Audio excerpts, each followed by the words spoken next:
Companies are key to solving climate change. That is why WWF is working with the companies in our Climate Business Network to reduce their emissions and secure a future where people and nature thrive. Our Beyond Net Zero roadmap lays out the path for companies to follow. It aims to help them achieve their targets and go beyond, by taking meaningful action and helping to restore our planet's natural systems. We don't just tell you what to do, we show you how to do it.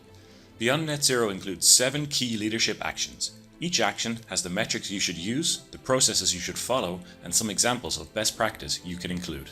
Our partners are part of a growing group of companies that have clearly understood the science, the benefits of cutting emissions, and the risks of inaction. We think other companies could learn a lot from their example. In this video, we will be talking to our partners at CDP about their work and how they're helping companies overcome the first leadership action in our Beyond Net Zero report. We are talking to Amir Sokolovsky, CDP's Global Climate Change Director, and Tatiana Boldireva, CDP's Associate Director of Climate. Let's hear more about accounting and disclosure. But before we do that, let's familiarize ourselves with CDP. So what is CDP? CDP is a global disclosure platform for climate, forestry, and water security. It was founded in 2000 and currently supported by 680 financial institutions, controlling approximately $130 trillion in assets. This means that 2/3 of global market capitalization report through CDP. That includes over 13,000 company and corporates, over 1,000 cities, and over 400 financial institutions. They are driven to invest in order to enhance global resilience, in order to support water security, and in order to enable a zero carbon future. Now that we know who they are, why is there a dedicated NGO working on emission reporting? So climate change is real and it's here, and corporates play a huge part in controlling emissions. But you cannot manage what you don't measure, and the question of disclosure is one of a journey. It's an educational, internal journey. You learn what your inventory is, you learn what your strategy could be and where you go. There is a bundle of resources out there to help you, and disclosure is not a new element in the corporate life. Climate disclosure is an addition to what we now consider to be vital to how you are credible and how you could build a resilient future, both for the entity itself, but for the world around you. It's in demand.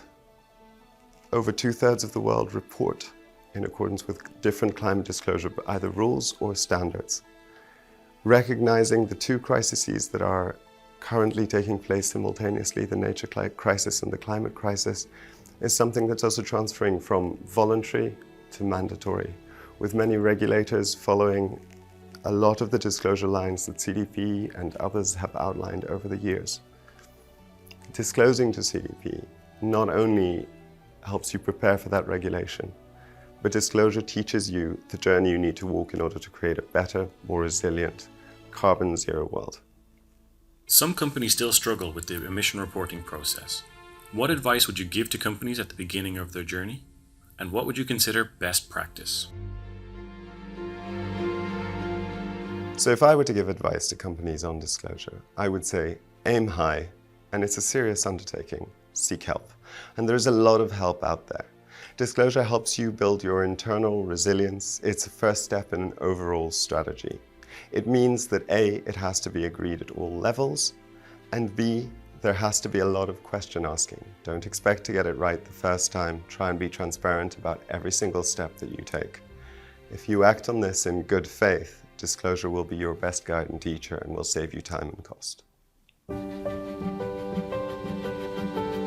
When we talk about best practice, we mean ensuring that emissions reporting is relevant, complete, consistent, transparent and accurate, and also third-party verified. With regards to the emissions inventory, it's really important that companies look at all their emission sources, going beyond their own activities. I'm talking now about the so-called Scope 3, emissions that are outside of companies' direct control. For example, emissions from purchased goods or services, sold products, or waste disposal. In most sectors, these emissions make up the majority of a company's inventory.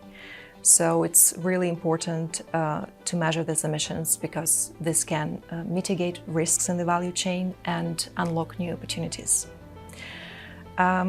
Best practice is also reflected in how CDP scores companies' responses. Disclosure itself is just the bare minimum.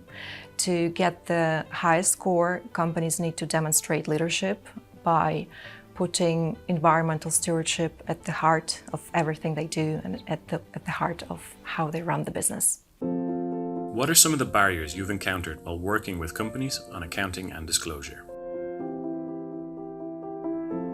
I would say the biggest difficulties that companies encounter are, first of all, knowing exactly where their emissions are coming from.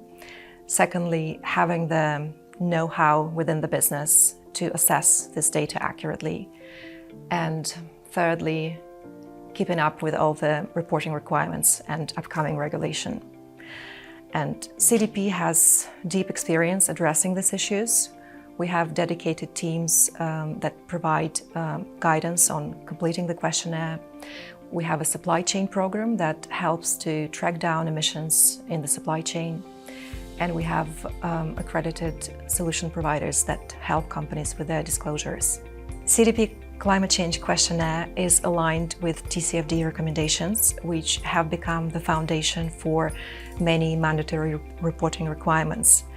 Companies that already provide high-quality disclosure through CDP are well prepared for any upcoming disclosure regulation.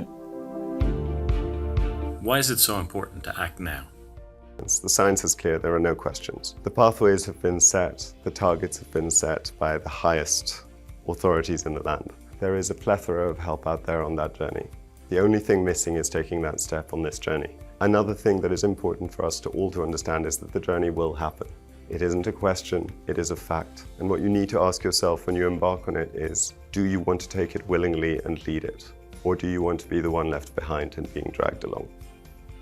With the Beyond Net Zero guidance, WWF is showing every business how to step up and become a climate leader by striving to maximize its contribution to limiting global warming to 1.5 degrees Celsius.